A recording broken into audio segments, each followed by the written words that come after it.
प्रभु की स्तुति। आप इस चैनल को रोजाना सुनकर 1 साल में बाइबल पढ़ सकते हैं। Please subscribe and support. आज के बाइबल अध्याय। मलाकी भविष्यवक्ता की पुस्तक अध्याय 3।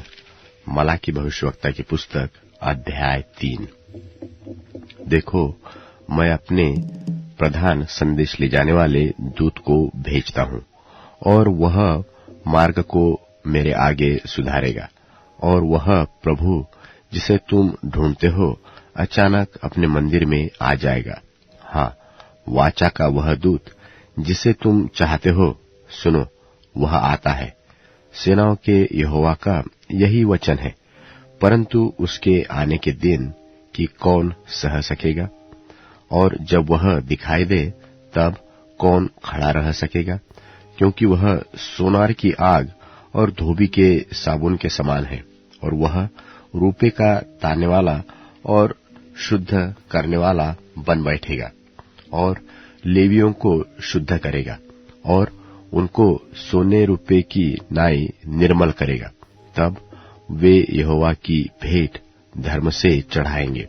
तब यहूदा और यरूशलेम की भेंट यहोवा को ऐसी भाएगी जैसी पहले दिनों में और प्राचीन काल में भावती थी।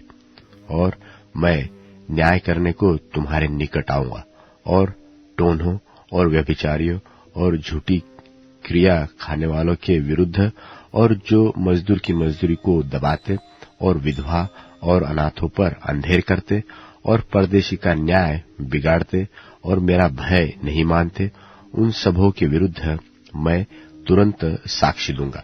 सेनाओं के यहोवा का यही वचन है। मैं यहोवा तो बदलता नहीं। इसी कारण हे याकूब की संतान, तुम नाश नहीं हुए।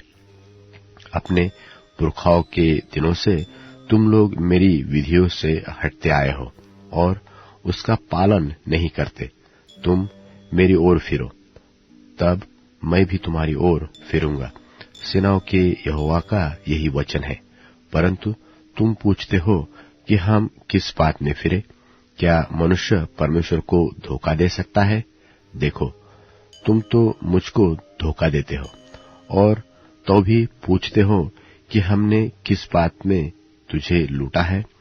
दशमांश और उठाने की भेंटों में तुम पर भारी शाप पड़ा है, क्योंकि तुम मुझे लूटते हो। वरन सारी जाति ऐसा करती है।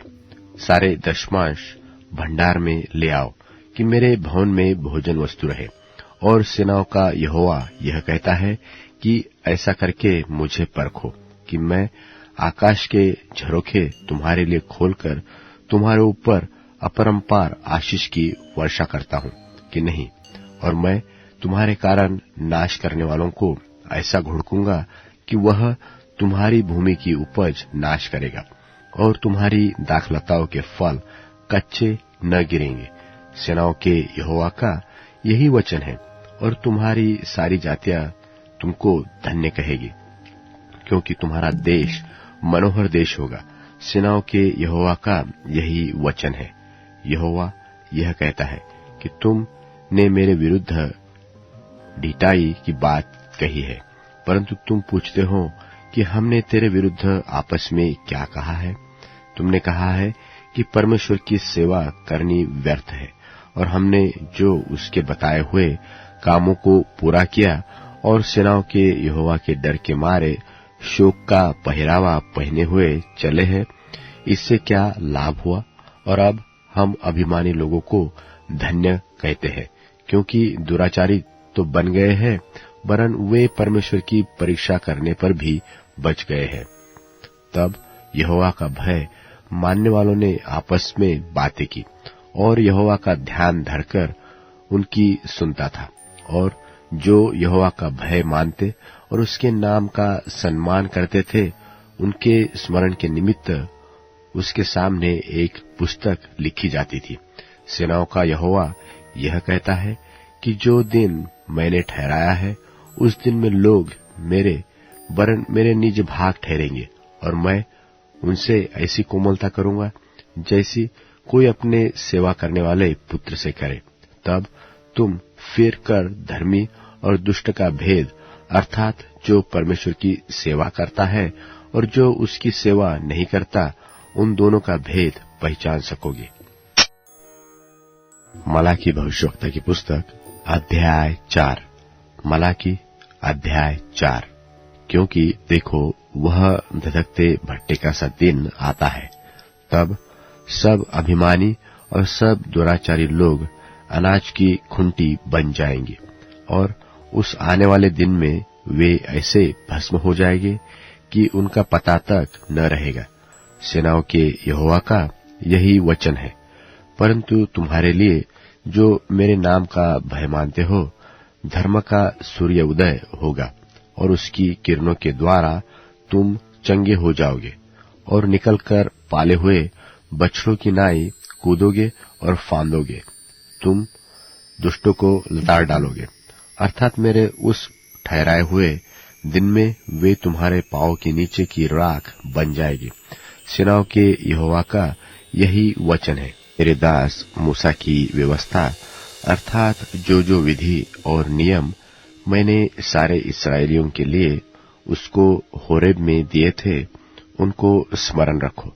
देखो, यहोवा के उस बड़े और भयानक दिन के आने से पहले मैं तुम्हारे पास एलियाह नबी को भेजूंगा, और वह माता पिता के मन को उनके पुत्रों की ओर और पुत्रों के मन को उनके माता पिता की ओर फेरेगा। ऐसा न हो कि मैं आकर पृथ्वी को सत्यानाश करूं। यूहन्ना रचित सुसमाचार 17वां अध्याय। यीशु ने ये बातें कहीं और अपनी आंखें आकाश की ओर उठाकर कहा, हे पिता, वह घड़ी आ पहुंची, अपने पुत्र की महिमा कर, कि पुत्र भी तेरी महिमा करे, क्योंकि तूने उसको सब प्राणियों पर अधिकार दिया, कि जिन्हें तूने उसको दिया है उन सब को वह अनंत जीवन दे। और अनंत जीवन यह है कि वे तुझ अद्वैत सच्चे परमेश्वर को और यीशु मसीह को, जिसे तूने भेजा है, जाने। जो काम तूने मुझे करने को दिया था, उसे पूरा करके मैंने पृथ्वी पर तेरी महिमा की है। और अब हे पिता, तू अपने साथ मेरी महिमा उस महिमा से कर, जो जगत के होने से पहले मेरी तेरे साथ थी। मैंने तेरा नाम उन मनुष्यों पर प्रकट किया, जिन्हें तूने जगत में से मुझे दिया। वे तेरे थे, और तूने उन्हें मुझे दिया, और उन्होंने तेरे वचन को मान लिया है। अब वे जान गए हैं कि जो कुछ तूने मुझे दिया है, सब तेरी ओर से है, क्योंकि जो बातें तूने मुझे पहुंचा दी, मैंने उन्हें उनको पहुंचा दिया, और उन्होंने उनको ग्रहण किया। और सच सच जान लिया है कि मैं तेरी ओर से निकला हूं, और प्रतीति कर ली है कि तू ही ने मुझे भेजा। मैं उनके लिए विनती करता हूं, संसार के लिए विनती नहीं करता हूं, परंतु उन्हीं के लिए जिन्हें तूने मुझे दिया है, क्योंकि वे तेरे हैं। और जो कुछ मेरा है वह सब तेरा है, और जो तेरा है वह मेरा है, और इनसे मेरी महिमा प्रकट हुई है। मैं आगे को जगत में न रहूंगा, परंतु ये जगत में रहेंगे, और मैं तेरे पास आता हूं। हे पवित्र पिता, अपने उस नाम से जो तूने मुझे दिया है, उनकी रक्षा कर, कि वे हमारी नाई एक हों। जब मैं उनके साथ था, तो मैंने तेरे उस नाम से जो तूने मुझे दिया है, उनकी रक्षा की। मैंने उनकी चौकसी की, और विनाश के पुत्र को छोड़ उनमें से कोई नाश न हुआ, इसलिए कि पवित्र शास्त्र की बात पूरी हो। परंतु अब मैं तेरे पास आता हूं, और ये बातें जगत में कहता हूं, कि वे मेरा आनंद अपने में पूरा पाएं। मैंने तेरा वचन उन्हें पहुंचा दिया है, और संसार ने उनसे बैर किया, क्योंकि जैसा मैं संसार का नहीं, वैसे ही वे भी संसार के नहीं। मैं यह विनती नहीं करता कि तू उन्हें जगत से उठा ले, परंतु यह कि तू उन्हें उस दुष्ट से बचाए रख। जैसे मैं संसार का नहीं, वैसे ही वे भी संसार के नहीं। सत्य के द्वारा उन्हें पवित्र कर, तेरा वचन सत्य है। जैसे तूने जगत में मुझे भेजा, वैसे ही मैंने भी उन्हें जगत में भेजा, और उनके लिए मैं अपने आप को पवित्र करता हूं, ताकि वे भी सत्य के द्वारा पवित्र किए जाएं। मैं केवल इन्हीं के लिए विनती नहीं करता, परंतु उनके लिए भी जो इनके वचन के द्वारा मुझ पर विश्वास करेंगे, कि वे सब एक हों। जैसा तू हे पिता मुझ में है और मैं तुझ में हूँ, वैसे ही वे भी हम में हों, इसलिए कि जगत प्रतीति करे कि तू ही ने मुझे भेजा। और वह महिमा जो तूने मुझे दी, मैंने उन्हें दी है, कि वे वैसे ही एक हों जैसे कि हम एक हैं। मैं उनमें और तू मुझ में, कि वे सिद्ध होकर एक हो जाएं, और जगत जाने कि तू ही ने मुझे भेजा, और जैसा तूने मुझसे प्रेम रखा वैसा ही उनसे प्रेम रखा। हे पिता, मैं चाहता हूँ कि जिन्हें तूने मुझे दिया है, जहाँ मैं हूँ वहाँ वे भी मेरे साथ हों, कि वे मेरी उस महिमा को देखें जो तूने मुझे दी है, क्योंकि तूने जगत की उत्पत्ति से पहले मुझसे प्रेम रखा। हे धार्मिक पिता, संसार ने मुझे नहीं जाना, परंतु मैंने तुझे जाना, और इन्होंने भी जाना कि तू ही ने मुझे भेजा। और मैंने तेरा नाम उनको बताया और बताता रहूंगा, कि जो प्रेम तुझको मुझसे था वह उनमें रहे और मैं उनमें रहूं। अध्याय 31। मस्सा नगर के राजा लमुएल के नीति वचन, ये बातें उसकी माँ ने उसे सिखाई थीं। माँ ने कहा, मेरे पुत्र, मेरे गर्भ से जन्मे पुत्र, मेरी मन्नतों के पुत्र, मैं तुझसे क्या कहूं? अपनी शक्ति स्त्रियों के साथ भोग विलास में मत नष्ट करना, और न अपने जीवन की लगाम उसके हाथ में देना। औरतें राजाओं को बर्बाद कर देती हैं। वो लमुएल, शराब राजा के लिए नहीं होती। राजाओं को मदिरापान शोभा नहीं देता। शासकों के मुंह में शराब नहीं फपती। शराब के नशे में वे कायदे कानून भूल जाते हैं और पीड़ित जनों का हक मारते हैं। शराब उनके लिए है जो मरने पर हैं, जो घोर दुख में डूबे हुए हैं। उनको शराब पीने दो, ताकि वे अपनी गरीबी के नरक को भूल जाएं और उनका दुख उन्हें स्मरण न रहे। मेरे पुत्र, दीन दलितों के न्याय के लिए अपना मुंह खोलना, अनाथों को उनका हक देना। न्याय के लिए अपना मुंह बंद मत करना, वरन धर्म से न्याय करना, दीन दरिद्रों के अधिकार की रक्षा करना। एक अच्छी पत्नी कौन पा सकता है? वह हीरे मोती से अधिक मूल्यवान होती है। उसके पति का हृदय उस पर पूरा भरोसा करता है और उससे उसको अनेक लाभ होते हैं।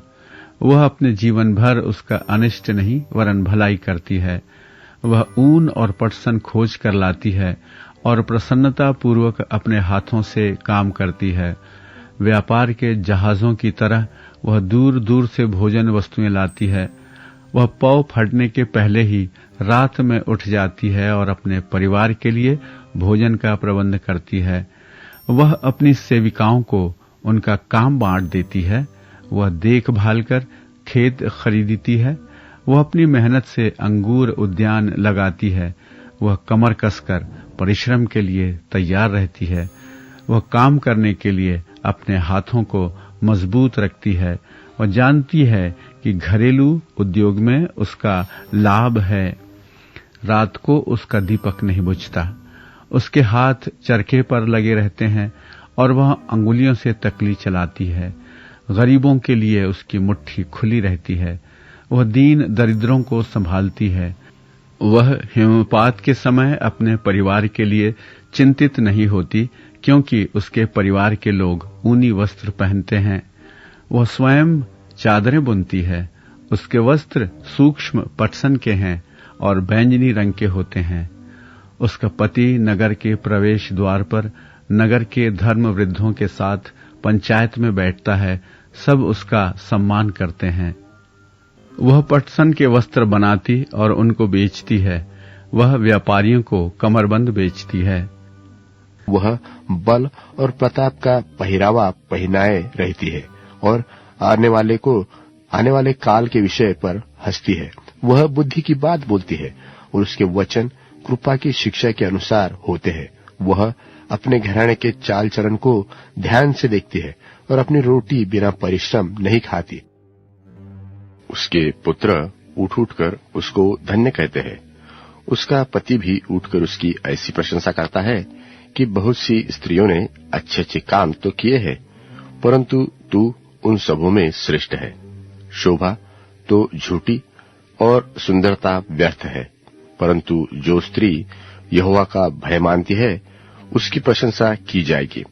उसके हाथों के परिश्रम का फल उसे दो और उसके कार्यों से सभा में उसकी प्रशंसा होगी।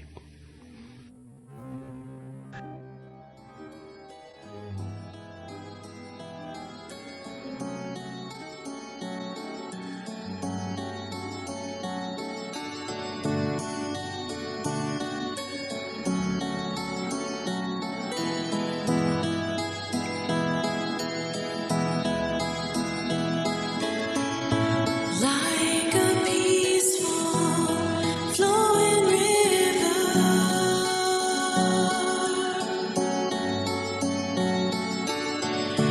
is your presence, oh God.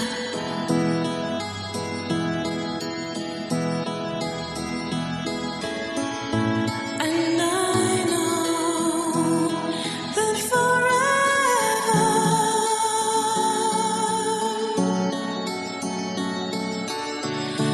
you will stay in my heart.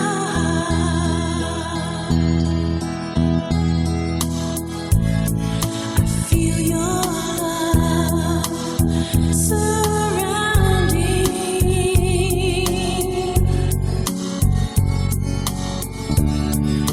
giving me strength to climb.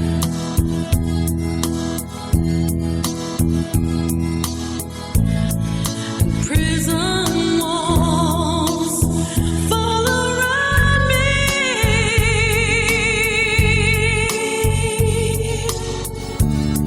and only you are left inside.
long to be before you, Holy Lord, and to feel your presence is like fire within my soul. To feel your healing touch, it's something to behold. You're something to behold. You're something to behold.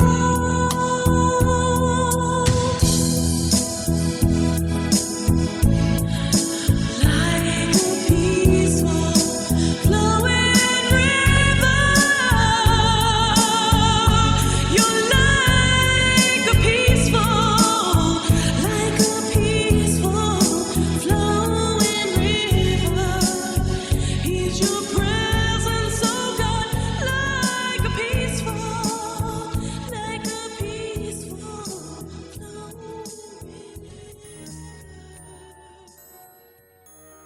अब Amazon music, tune in, Spotify और YouTube music में उपलब्ध है। Please follow it.